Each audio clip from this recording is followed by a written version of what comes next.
Good afternoon, everyone, and thank you for joining us for the next webinar on how to get involved in advocacy for access to ALS therapies. I am Tammy Moore, and I'm the CEO of the ALS Society of Canada. And with us today, we have Lisa Marquito, the Vice President of Marketing and Public Affairs, and Lauren Poplak, Manager of Public Affairs and Communications. As well, we have our partners with Advocacy Solutions who will be joining us to walk us through some tools. I would remind you that we are recording the webinar today so that we can archive the presentation and share a link for those who are unable to participate today. We'll let you know too that we have automatically muted your lines, but we do recommend that you manually mute your phone or computer microphone as well to make sure that there is no background noise or disruption. We just want everybody to be able to hear the presentation clearly. If you do have questions, we welcome them. Please type your question into the questions box on the webinar, and we'll be holding all of your questions until the end of the presentation so that we'll be able to answer them as at the end. So we will be moving on to the agenda now. So we want to encourage this opportunity for you to be able to generate and develop your own personal story so that as you're doing your advocacy, you will be able to build the relationships that you're looking for with the elected representatives. We're going to be sharing with you the advocacy tools or advocacy solutions we'll be helping to that can really help you to be able to do your advocacy initiatives more easily and more efficiently as well. We'll be ending off the webinar with how to get involved in questions and answers. And for those of you who were on the call last week or 2 weeks ago, we will have a little bit of a repeat of some of the initial pieces, but I promise that we'll get into the advocacy tools very quickly thereafter. So heading into the slide, we just wanted to share with you some idea of who it is that you're speaking to. So with us on the left there, you can see me hiding in the corner. I'm standing with Mike Ranney and Lauren Poplak and David Taylor, who's our Vice President of Research. And that was one of the days that we were at the Federal ALS Caucus meeting in Ottawa. The next image that you see in the middle, you've got Lisa Marquito off to the left, and she's standing beside Lauren and Alicia, and they're chatting with somebody who is very dear to our ALS community and a wonderful champion for the community, Eddie Lefrancois. And then moving into the next photo, once again, out in the community and being able to engage at one of our walks. So now as we get into some of the technical issues, we're looking at this as access to Radicava, and the reason that we're focusing on this particular therapy at this time is that it really is what we understand will set the tone for other negotiations as they move forward. And so we want to make sure that now that we are over 1 year post Health Canada approval, that these pathways to have people access through reimbursement are being moved as much as possible. And at this point, we see that this therapy is really stuck in a reimbursement decision process at the Pan-Canadian Pharmaceutical Alliance negotiations. That's PCPA as we get into the alphabet soup. So that's the one reason that we're focusing on this, is that it really is precedent setting. So here we are, the 1 year post Health Canada approval. The drug is still not accessible through public reimbursement to Canadians living with ALS. And obviously, we're very focused on timely, equitable, and affordable access. So on behalf of all of those individuals and families who are living with ALS, we want to urge the private and public drug health plans to enable access to Radicava without further delay. And from here, I'm going to toss the ball over to Lisa Marquito to be able to give you an update on where we are today. Okay, so hello everybody. We would have gone through, for those of you who are on the previous webinar on November 12th or who had an opportunity to listen to the archived webinar, hopefully that this is sounding familiar to you. On that webinar, we also looked at an illustration of the drug access pathway just to show all the different processes and players that are involved. So in terms of where we're at to date, the FDA approved Radicava in May of 2017. Just under a year later, in the spring of 2018, the manufacturer of the therapy applied to Health Canada and was successful in receiving a priority review, which resulted last fall in what's called a notice of compliance from Health Canada, which basically means that the drug is approved for sale in Canada. Although at that point, really what drug approval means is that the drug can be sold. It doesn't address things like reimbursement, which is why we're having this webinar and why we had the previous one as well. So earlier this year, we saw positive recommendations for reimbursement from two different bodies, CADIS and INESS. INESS is an agency specific to the province of Quebec. CADIS, the Canadian Agency for Drugs and Technologies in Health, does an analysis of and reviews the therapy for all other provinces and makes a recommendation to provinces as to whether or not those provinces should consider reimbursing that drug through their public drug plan. So we saw positive reimbursement recommendations from both of those bodies with some conditions. But again, those are not decisions, they're only recommendations. As of September 30th of this year, we saw that Radicava was published on the list of drugs that are in active pricing negotiations with PCPA, which Tammy referenced, the Pan-Canadian Pharmaceutical Alliance. On a monthly basis, they publicly update the list of drugs that are in negotiation, and as of September is when the first time that we saw Radicava was on the list, which is a signal for us that there's an opportunity to engage with government agencies and with PCPA. As of November 5th, we learned that the drug is now commercially available, which means that there's a supply available to access. People who have been participating in the managed access program, which made the drug available via the company for 210 spots. So there were 210 spots available for people to be able to access the drug. Those people are being transitioned onto a different program with the goal of moving people onto private insurance plans where that's an option. We also understand from Health Canada that continuing to access Edaravone through personal importation through Japan is still an option up until April 2020. So it's been a long road, I think longer than any of us would like to see. But again, we're kind of at a critical point where some negotiations and decisions are going to be made and happening in the coming months where there is an opportunity where we can influence. And the reason why, Tammy alluded to this, but we really want to see an expedited process so decisions for Radicava can be made quickly. Those of you who are familiar with the content from the previous webinar may recall that it can take 18 to 24 months, and sometimes in the cases of other therapies, as we've seen with other diseases, it can take much longer than that. So we want to do whatever we can to help support an expedited process and expedited decision making to support equitable access across Canada.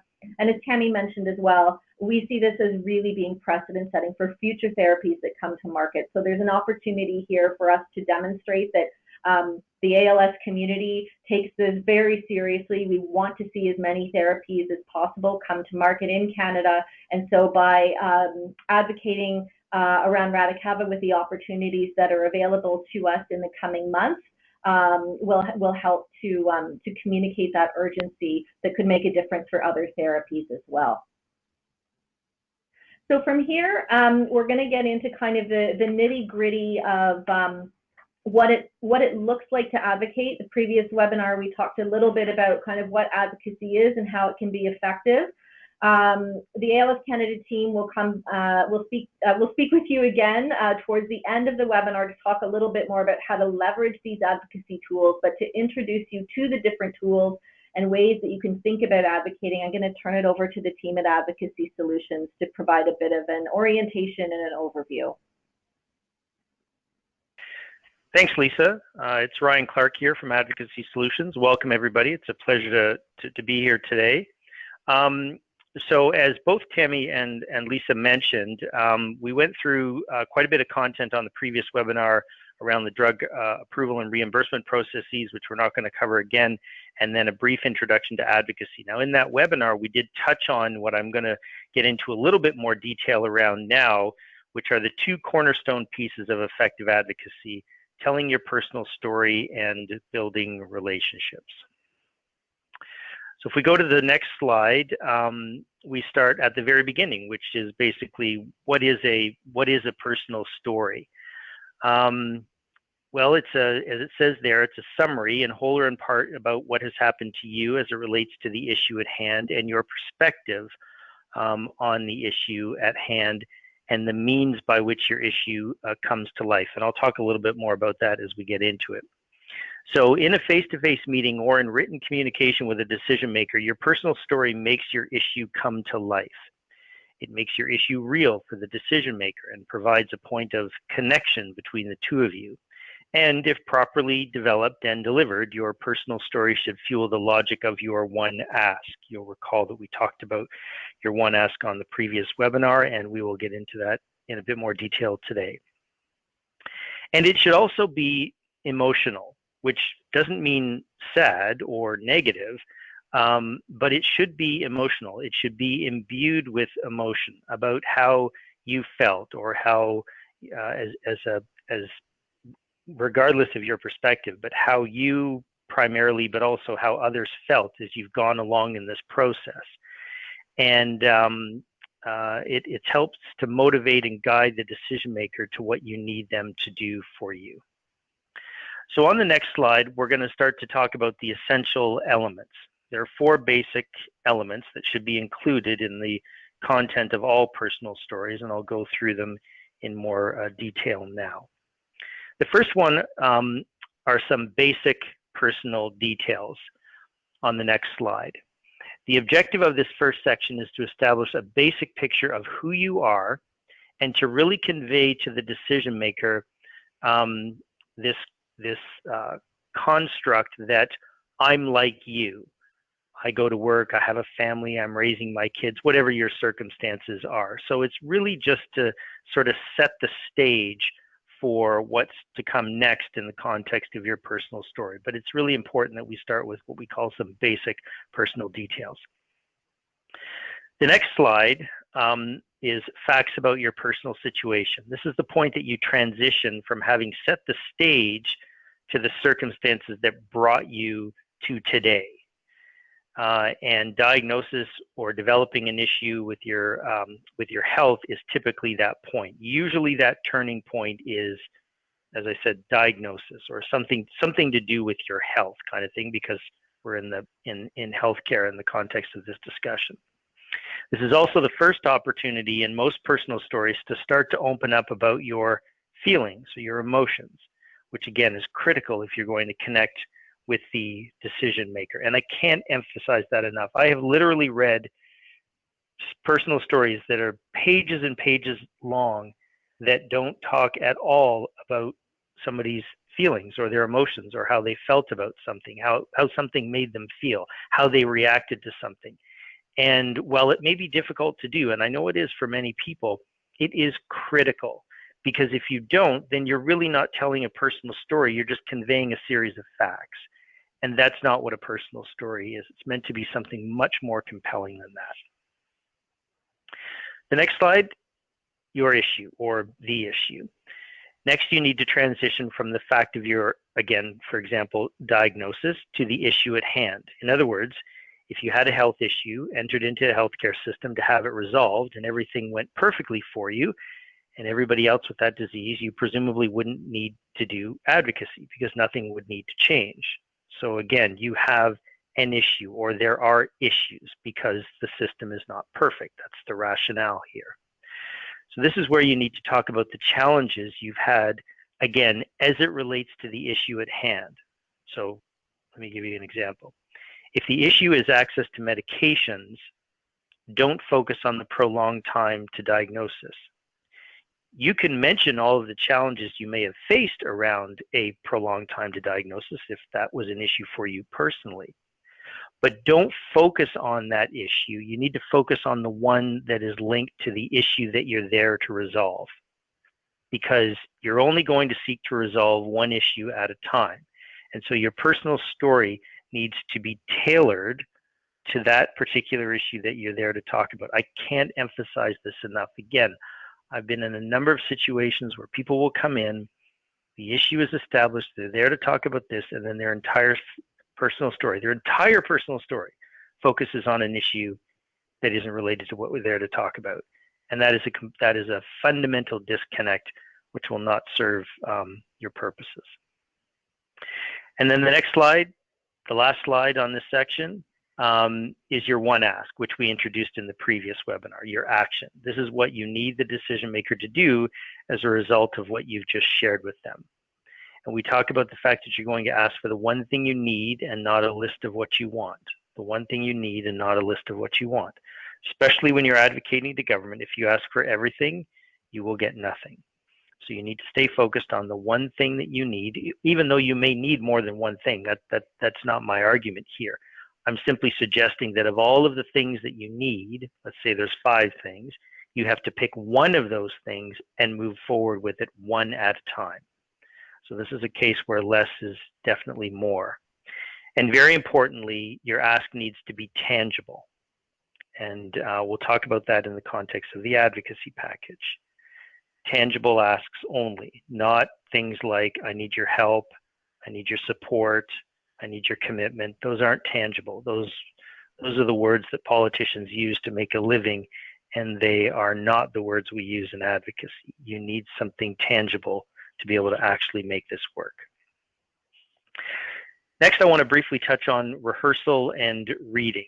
There are 4 steps, if you will, to preparing to deliver your personal story once it's crafted. And again, I'll quickly go through each one of them one at a time. So reading your story out loud is the first one. The best way to prepare to tell your story to a decision maker is to read your story out loud, as it says on the next slide, either alone or to a friend or a family member. As you read, watch for spots in your story where you tend to ad-lib, that is, where you improvise and add material that isn't written in your story. If you're going to take the time, and we're suggesting that you should, to craft and write down your personal story, then take the time to use it as it is and not wing it, as it were. Very few of us are effective doing that. Resist the urge to improvise, as I said, in terms of adding any content to your story, and also resist the urge to delete content that you've taken the time to craft. So make sure that you make a concerted effort to stay focused on telling your story really as you've prepared it. And again, the rest of the text on this slide will give you some other ideas around how to actually do that in the context of reading it out loud. Next, time yourself. This is important because you don't have endless amounts of time to deliver your personal story. We'll get into this a little bit more as we move along, but you're going to have anywhere from a minute, maybe 2, maybe up to 5, and that's about it. So timing yourself, knowing how long the version of the personal story is that you've prepared is critically important. No more than 5 minutes, but don't rush through it. Make sure that it's 5 minutes reading at a really moderate pace. And if you find yourself over time, you'll have to cut it. And if you find yourself under time, you'll need to bolster it a little bit. The next slide, no need to memorize. Your delivery doesn't need to be perfect. Always remember that you're not being graded, you're not being judged by anybody when you deliver your personal story. I'm a very strong proponent under the vast majority of circumstances to suggest that someone read their personal story to a decision maker during a meeting. If you're not comfortable doing that, that's fine, but we strongly suggest that you do for the reasons we just talked about. When you've put in the time and effort to prepare it, then you should absolutely take the time to read it as it's been written. And there's some additional content as well there, some additional pieces to making sure that you are able to read it properly, but don't feel compelled to memorize it. I will say this though, some people like memorizing parts of it, which is fine, but to memorize the whole thing is really not necessary. And then finally, on the next slide, stay focused. Again, critically important.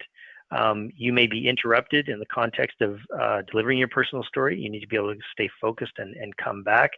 And again, there's some tips here around how to do that. And in order to stay focused, we've come up with something we call the 5-minute story challenge, which is the next slide. So after you draft your personal story, the 5-minute version of your personal story, then we ask you to ask yourself these questions. Is everything in there really necessary? Have I repeated anything? Is it focused?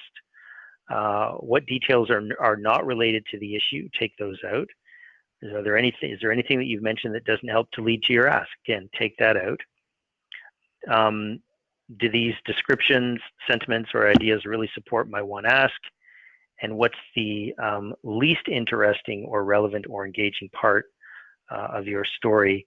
And then look to cut those things, if in fact there are any things that meet those qualifications. So the 5-minute story challenge, again, back to the previous slide, is really just is really designed to help you focus. And then the next slide, the last slide on personal stories. All that we've discussed, again, is designed to get you a 5-minute version of your personal story. But you won't always have 5 minutes, as I said. So we also recommend that you have the ability to prepare the following. 1, prepare a 1 and 2-minute versions, both focused only on a portion of your story linked to the issue at hand. So not your whole story, but just pick a piece of it, a portion of your personal story. Obviously, it has to have a link to the issue that you're there to talk about, and prepare a 1-minute and a 2-minute version. And I'll explain why. In a meeting, if you're cut short of time, let's say you have a 30-minute meeting, you've prepared, you're all set, you're going to do your 5-minute version, and the person who you're meeting with arrives late and sits down and says, I have to leave early. Well, you're not going to be able to deliver your 5-minute version. It won't be possible. So you're going to have a 1 or 2-minute version linked to the issue in your back pocket, ready to go. We also suggest that you do a 2-minute version that is a summary of your entire story, again, linked to the issue at hand. So this is a 2-minute version. It's the same as the 5-minute version. It's your entire story, but it's really condensed down, really, really broad strokes. Again, always linked to the issue at hand. So now let's shift to the other cornerstone piece of effective advocacy, and that is relationships. Just a couple of slides on this, but I can't emphasize the importance of building and sustaining relationships. Remember, it almost always takes time to realize tangible results through advocacy, and that's because relationships are so important to the process. And of course, it takes time to build good working relationships with people of influence. But especially when you're advocating to government, if you don't know anybody in government, or you're just starting out, if you cast the net widely enough, someone will know someone who knows the decision maker you need to get to. In the context of government and governing in this country, politics is very concentrated, particularly in the smaller provinces. But even in larger provinces, power is very, very concentrated.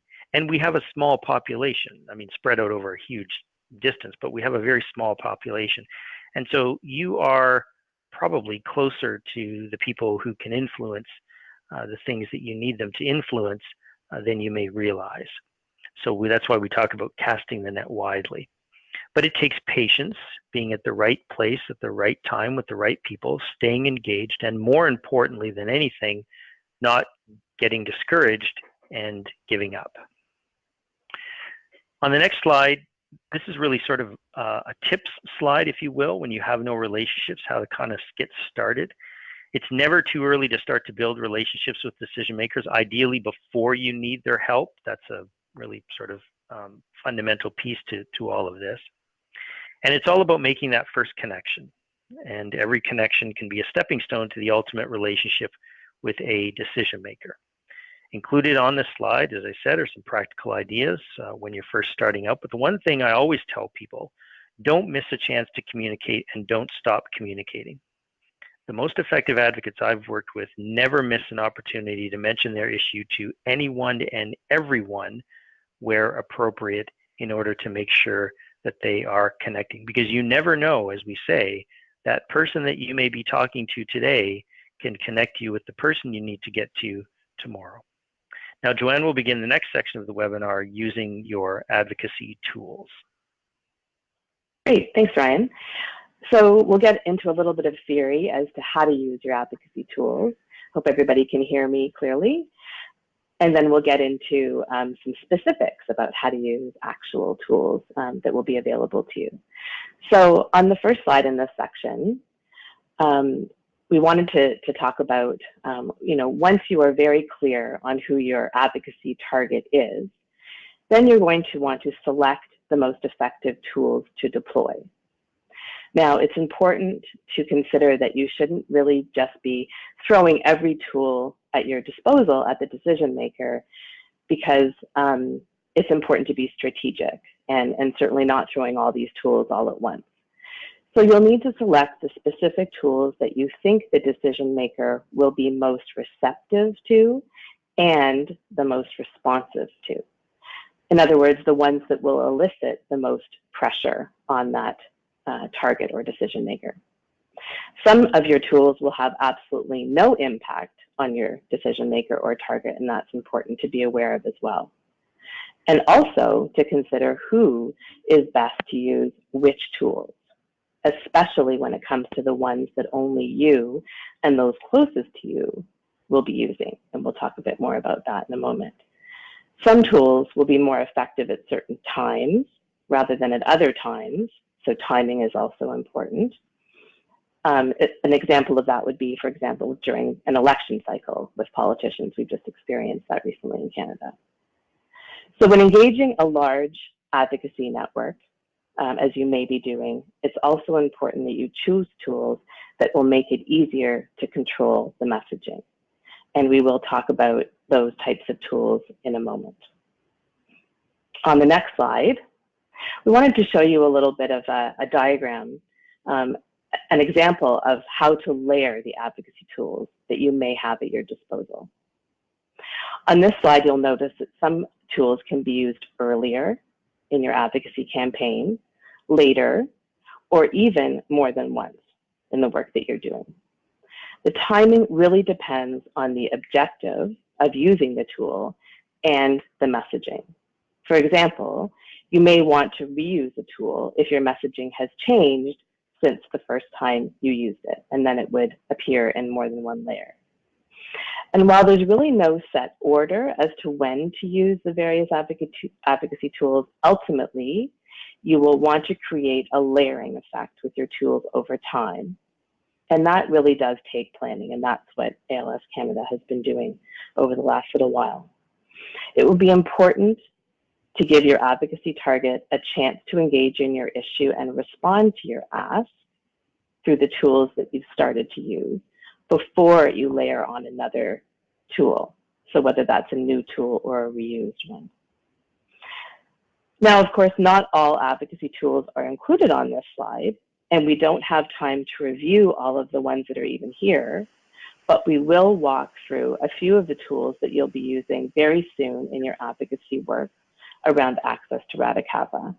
And Ryan will start by walking you through how to use the tools in what we call an advocacy package.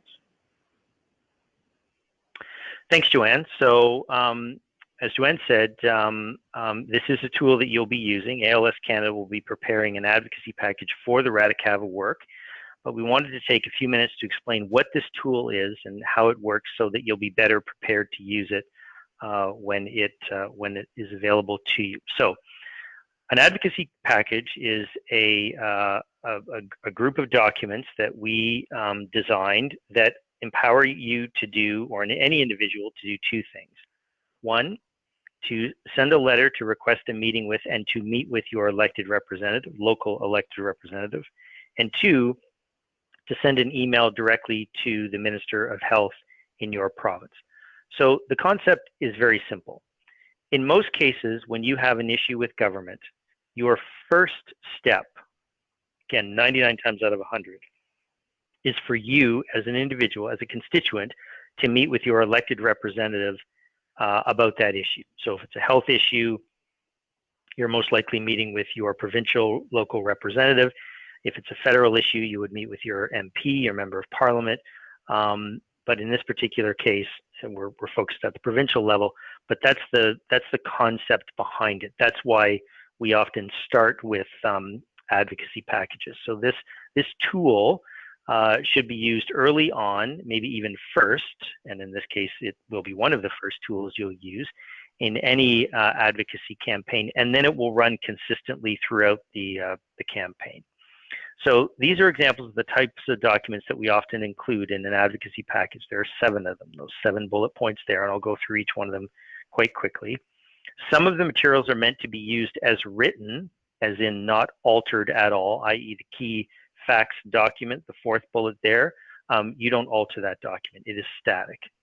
While others are templates meant to be altered somewhat. So for example, the letter to the minister is meant to be altered a little bit, and again, I'll speak to that specifically. So let me walk through each one of these items one at a time, and then we can move on to the next section. So the first one is an introduction to advocates. This document is like your cover letter, if you will, setting the stage for the reader of this advocacy package. So the reader is the person who you want to advocate. So it would be people like yourselves in the ALS community who are reading this, who are consuming it, and based on your reading of it, say, yes, I'm going to use this package. Yes, I want to do something. So in this introductory paper, this introductory letter at the beginning, it is addressed to the people who are potentially going to be advocates. It needs to really grab the reader, outlining the urgency of the issue and compelling them to take action by using the package, while at the same time ensuring everybody, like yourselves, that it is easy to do, which it is, and that it won't take a lot of time. And indeed, it won't take a lot of time. In the part where you outline the contents of the advocacy package, there should obviously be a link so that everybody can find their elected representatives quickly, and also ensure that there's a section that allows people to contact somebody, for example, at ALS Canada, if they have any questions. These advocacy packages are meant to be used as standalone materials, but if you do have questions, there will be a contact, email or phone number for you to contact somebody. So the next slide talks about the letter you're going to send to your elected representative asking for a meeting. This is the first sort of critical piece to an advocacy package. So letters in this regard can take sort of 3 basic forms. One is a blank sheet of paper. That's not what we're going to provide. Another one is a form letter, which they're all exactly the same, and we don't suggest that either. We really suggest that you use, and in this case you will be using, a hybrid letter. This is where the reader is asked to insert a brief paragraph about their own circumstances as it relates to the issue. So the one that we will be designing will have this opportunity for you to insert, usually after the first paragraph, a little bit about your personal story. And we'll give you some guidance instructions as to what that should look like. But I'm talking about really just 3 or 4 sentences, really, really, really brief, so that you can set the stage. Because the objective of this letter is only to get the meeting. That's all it is. This letter is not long. It doesn't lay out all of the information that the decision maker needs. It is a very, very focused and succinct letter with one sole objective, and that is for you to get a meeting with your elected representatives. So in this letter, typically you've got sort of the 5 paragraphs that are outlined here. And a couple of things to note. The first paragraph always says that you are a constituent, that you live in that person's riding, because otherwise it doesn't, they won't meet with you because it doesn't matter if you don't live in their riding, because you can't vote for them. You'll obviously want to provide some, as I said, some context to crafting a little bit about your personal story after the first paragraph, that will form part of the second paragraph. And the final paragraph always needs to be very, very proactive. And it should mention that you will follow up. Now, remember, you're going to be sending this to your elected representatives. So it will conclude with something like, I will be in touch shortly to arrange a time to meet, or something along those lines. That means you have to follow up. We never conclude letters with, I look forward to hearing from you, because that puts the onus on the person you're reaching out to contact you. And they probably never will, to be honest with you. So we always conclude letters with, I, the person sending it, will follow up with your office to arrange a time to meet. This is a very, very important point in the context of this kind of work. The next piece is the meeting script outline. The idea of having a meeting script outline for people who are meeting with their elected representatives is often crucial. Most people have never visited an elected representative before, and the more assistance, obviously, we can provide to you and others, the more likely that you'll be successful. So what this is it is more than an agenda, but less than a script. So if you move to the next slide, you'll see a brief outline, a general outline of what a meeting script looks like. So you're going to introduce yourself, explain why you're there, deliver your messages, tell your personal story, again in the context of the issue, review some key facts, deliver your one ask, again, because you will have delivered it under the second bullet up there, and then engage in a dialogue to ensure that your one ask is fulfilled by the person that you are meeting with, and then conclude by thanking them and following up where appropriate. The next slide is your key facts document. It's pretty self-explanatory. This document is one of the documents in this package that you can actually hand to your elected representative in the meeting. So you're not meant to memorize all of the content in a key facts document, but one, it can serve as some reference material if you want to say something and back it up with a fact that is perhaps properly referenced, for example. And number two, as I said, you can hand it to the decision maker you're meeting with as something tangible to give them more information about the issue that you're there to discuss. Next one is a meeting report back form. It's the best mechanism whereby an organization like ALS Canada can really gauge the advocacy work that's been done by the community, and also to identify champions within the community. People, for example, that have had really, really positive meetings. It's important to understand who those members are that people met with, because they can become champions for any particular cause. So we are intending on having a meeting report back form, and if we do, we would please encourage you to fill it out. It's very, very brief. It's designed to take no more than 2 minutes to fill out and send it back to ALS Canada. Next slide. If your one ask is for your elected representative to write a letter to a minister, which in this case it will be, make sure that you have a draft letter for that person to use, and again, you will. The rationale being that if your elected representative says, yes, I'll write a letter, and that's going to be your ask, please write a letter on my behalf, your having a draft ready will help to expedite the process and offer that person no excuses for not writing the letter.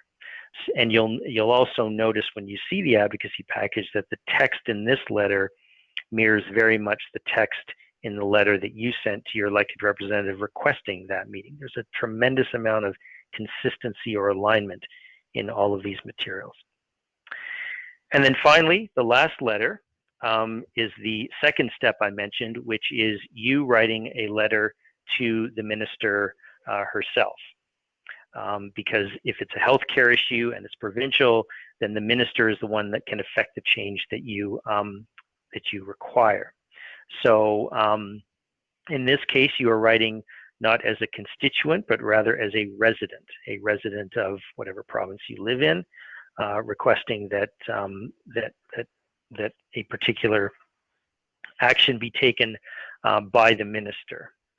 So again, just to reiterate, for the Radicava work, this package will be prepared for you by ALS Canada, but we hope that just by going through this briefly, you've gained a better appreciation of the importance of this tool and the likelihood that you'll utilize it. Now, let me pass it back to Joanne to talk about e-advocacy and media. Thanks, Ryan. So many of you will have seen e-advocacy tools in a lot of the campaigns that you may have noticed. It's become a very prevalent tool to be used. And that's because in the past, advocacy really was limited to real-world encounters and tangible activities. But today, the internet has opened up endless challenges for advocacy, making it possible for more people than ever before to engage in this type of work. E-advocacy really is a spectrum of activities or actions that vary considerably in time commitment and level of difficulty, and that's important to be aware of. And because of that, the challenge that we face with respect to e-advocacy when we use it as a tool is converting passive support that is definitely easier and faster to do, and we see that much more commonly, to active engagement, which is more difficult and takes more time. But it really is the key to effective e-advocacy, because when it's used correctly, e-advocacy can be extremely powerful and persuasive, but taking action in the real world is still often considered the holy grail of advocacy. Next slide. So in e-advocacy, we want to be able to capture and cultivate supporters online through content and tools that make it easy for people to take real-world action ultimately. There are so many different tools and channels that you can use in e-advocacy, and these here in the second bullet are just a few, many of which the ALS community already uses, or if not, we'll start using very soon. Like any other advocacy tool, the key is to choose the ones that will reach and influence your decision maker and that your supporters will use and share. So remember to consider your audience when deciding which e-advocacy tools to use, both in terms of the impact that they will have and their shareability from a content perspective. And simply by changing the tone or the content of the key messages that you're delivering through these tools, they can be layered in at almost every stage of an advocacy campaign, as we showed you earlier. And in just a few minutes, Lisa will speak to a new e-advocacy tool that the ALS community will soon be able to use. Next slide. So we've spoken a bit about social media already in terms of e-advocacy, but let's discuss both social and traditional news media as advocacy tools in a bit more detail. In advocacy, it's important to note that taking your story to the media is not usually the first step, unless, number one, the goal is to provide background on a little-known issue, or number two, there is an urgent need to draw attention to an issue.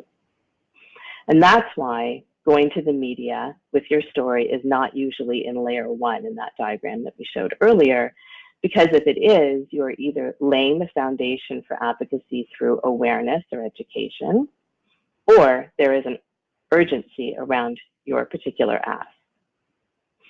So take your story to the media only after you have gone directly to the decision maker or your advocacy target, because you need to give them a chance to help. Reporters will ask if you have done this, if you approach them to take an interest in your story, and if you haven't, they'll ask you why not. And that goes for social media as well. And if the person you are advocating to isn't the ultimate decision maker, it's important to realize that they may be willing to engage with you, with the media, and stand up alongside you. And if your local elected representative is willing to do this, certainly your voices will be stronger together. But if your advocacy target is taking a bit too long and you feel that they need a push in responding to your issue, then you have reached layer 3 in our diagram, and you can go back to the media with updated key messages, likely a little bit more assertive, to reflect where you are in your advocacy efforts. Next slide. So in advocacy, traditional and social media can be a conduit to sharing your messages with a broader audience and can help amplify your voice. Social media in particular can be a simple way to expose people who care about you to your issue. So quite simply, going to traditional news media or social media with your story or your issue expands and ultimately amplifies the conversation from one-to-one to one-to-one to many. Making your private issue public through the media can increase pressure on the decision maker to bring about change. But you'll also want to consider which media will be the most interested in your story, and that could change as your story evolves. So for example, local media will be more interested in your issue as an individual living in their community, whereas broader issues like health policy that affect more people will appeal to larger media outlets or reporters with a broader focus. But also consider when is the best time to go to the media, and that is part of your strategic layering approach. So go to the right media at the right time and in the right way. And if you are thinking about going to the news media with your story regarding access to Radicava, please consider keeping ALS Canada or your local ALS Society informed. And now I will pass it back to Tammy and Lisa to discuss how you can get involved in the campaign. Okay, thanks, Joanne and Ryan. It's Lisa Marquito here speaking. So we're just going to quickly kind of walk through a recap of work that's been done to date, and then also kind of what does all of this fantastic background mean for you guys if you are interested in getting more involved in advocacy. So in terms of what's been happening to date, ALS Canada has been working behind the scenes, and we've been speaking with various parties to find out information where we were lacking information, and to see where there might be opportunities to influence these kinds of things. So for example, we've been in touch with the ALS clinicians across the country. We know that they're the first point of contact for anybody who would be looking for information about access to therapies and access to Radicava. So making sure that the clinicians are well informed. We work closely with our provincial ALS Society partners as well. Health Canada, we were in touch with concerns about the personal importation window closing. We see that, as I mentioned earlier, it has been extended to April, which is, I guess, good news in the short term, although we certainly have an eye on that as well. CADAS I've already spoken about, as well as the Pan-Canadian Pharmaceutical Alliance. And we're in touch with you, all of you, as well as with the broader industry. So there have been a lot of steps taken to date, and I'm hoping that as well you can see some of the thought that's been put into developing this advocacy campaign. And maybe now what I'll do is kind of just help to put it all together in terms of all of the information that Ryan and Joanne shared with you. I know it's a lot of information, and there's a lot of documents and a lot of different approaches that are involved. But you'll recall that Joanne talked about the layering effect. And so as we look to roll out advocacy tools, and as you look to get more involved in advocacy, there are some kind of things, activities that can be undertaken in the coming weeks, and then heading into the new calendar year as well. So I'll maybe just talk a little bit about the phasing and the planning in terms of what we're planning and why we think it makes the most sense in terms of being able to influence, and also being mindful of practically speaking, where we're at in the calendar year as well. So the first opportunity where, if you're interested in playing a role, would be around e-advocacy. We are looking to have the e-advocacy tool launched early next week is the plan at this point. That will be a letter writing campaign. Some of you may know that we've done letter writing campaigns in the past at the federal level. Because the decision makers related to reimbursement are provincial decision makers, this would be a provincial campaign, but what we intend to do is to provide one tool that, regardless of what province you're in, you can easily get in touch with your contact, which in this case will be the health minister. You'll recall as well that Advocacy Solutions talked about making sure to have identified the right target for the right thing. And in the suite of materials and tools that are going to be made available, there will be different targets. And the hope for today was to give you a sense of kind of what's coming, so that when the tools and the advocacy package become available to you, it'll give you a little bit of context for why they've been set up the way that they have. So we'll start with the e-advocacy tool, as I said. That will be available within the next week or so in English and in French, to be in touch with the Minister of Health or equivalent in your province, recognizing that, in some provinces it's the Minister of Health, in some provinces it's the Minister of Health and Community Services or Health and Social Services, those kinds of things. But the tool will work regardless of what province you're in. And there'll be the opportunity to also share your participation in that campaign on social media if you'd like others to get involved as well.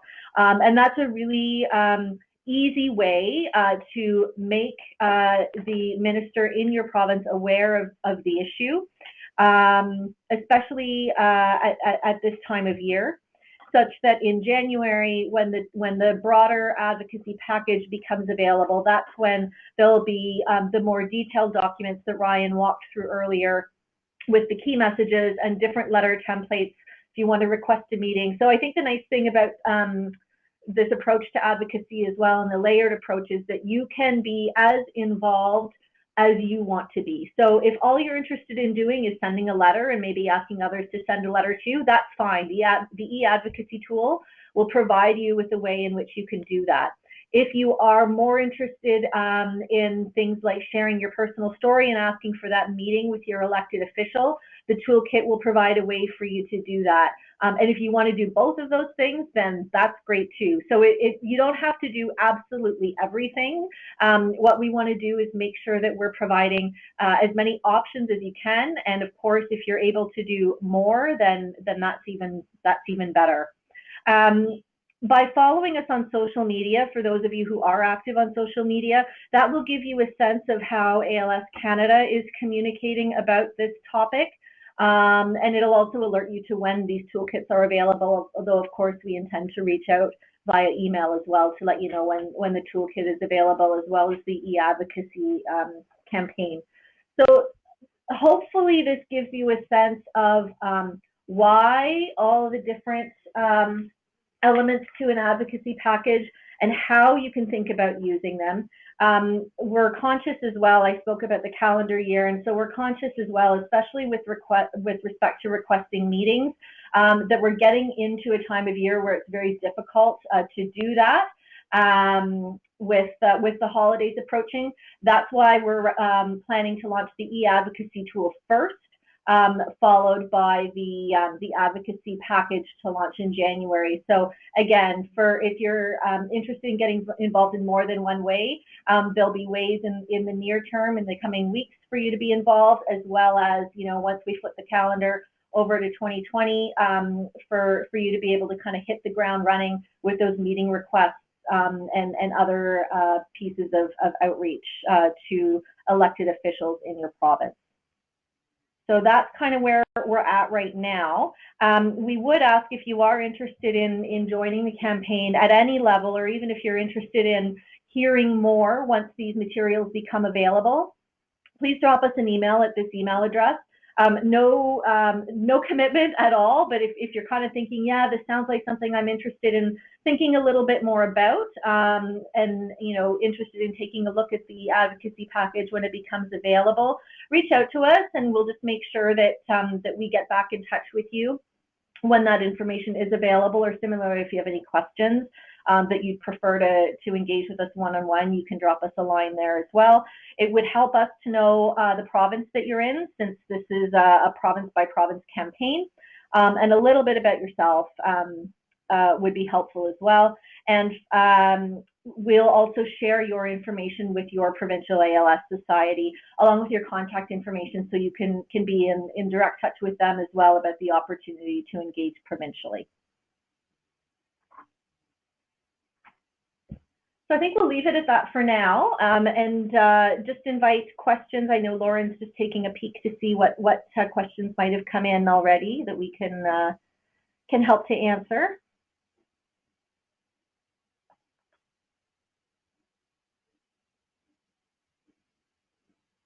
Oh, hi, I see a question from Carrie about receiving a response for your confirmation.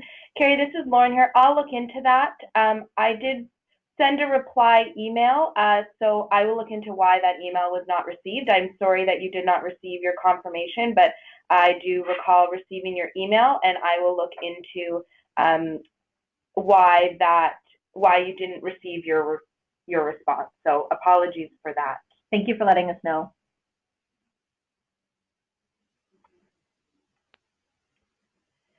And I see a question in French that it's about private insurance for Edaravone, I believe, if I'm reading it correctly. So for private insurance questions, the best is, so if you're interested in accessing Edaravone and wanting to know if your private insurer covers it, the best thing to do would be to speak with your clinician at the ALS clinic. They will know how to connect you with the right contacts to have that question answered.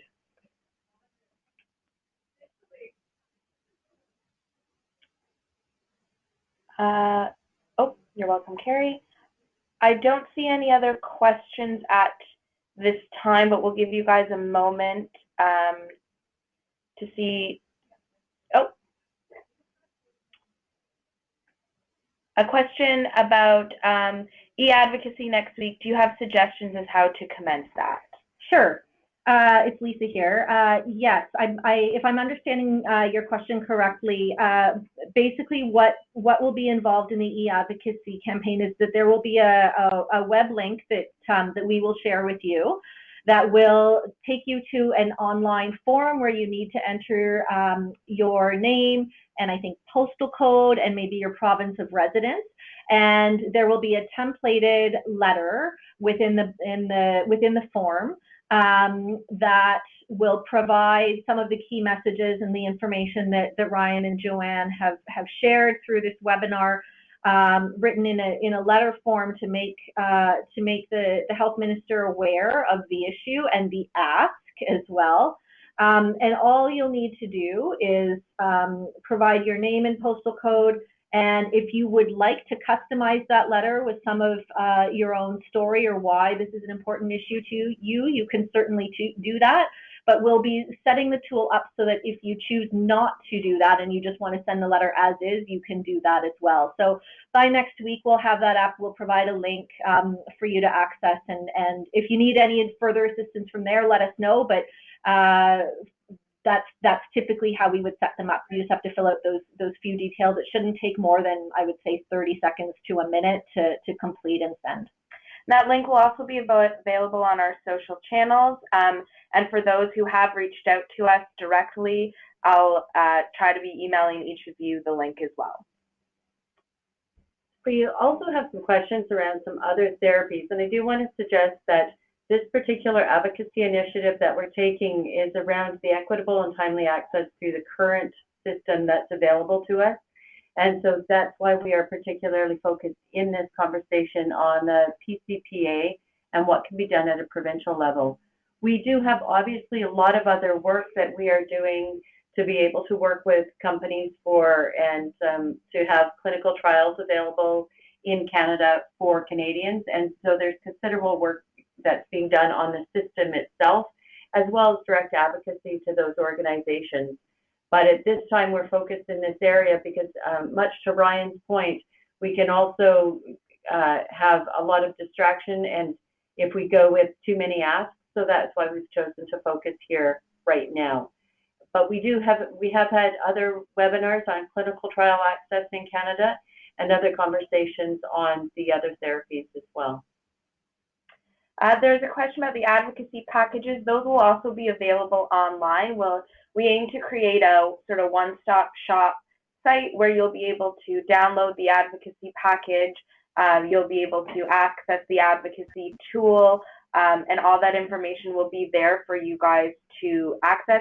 If there are any questions or issues with downloading, you guys can of course reach out to us individually, and we can see if we can arrange other ways to get access to the package, but it will be something that you can download.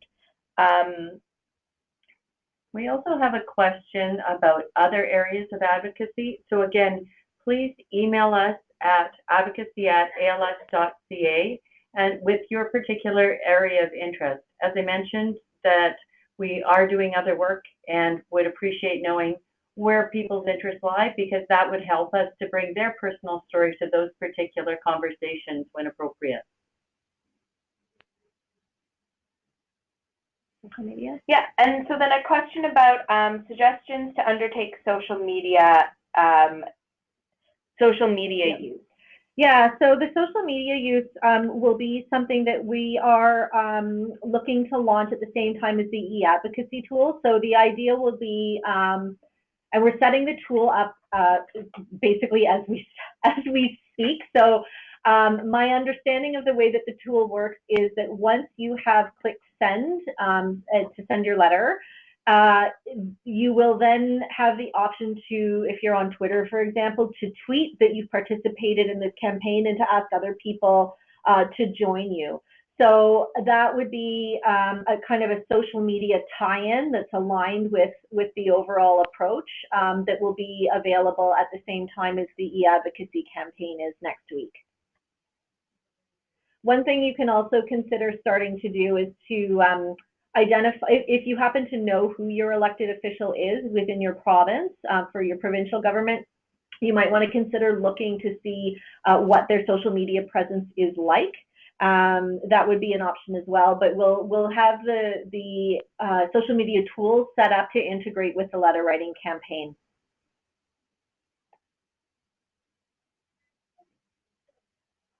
Okay, so just conscious of time that it is 3 o'clock. You please email any further questions to advocacy@als.ca. And it's Lisa again, sorry guys. I just wanted to add that we've covered a lot of ground today in the hour so that we've been on the phone, so we will be making this content available archived online as well, so that if you want to revisit it, or once the advocacy package launches, if you want to kind of review the advocacy package with this webinar content as kind of a guide to go with it, that could be an option for you as well. So we'll make sure that we get the link to this out if you'd like to give it another listen. All right, thank you all very much for taking the time today, and yeah, we're looking forward to working with you. Yeah. Goodbye, all. Thanks, everybody.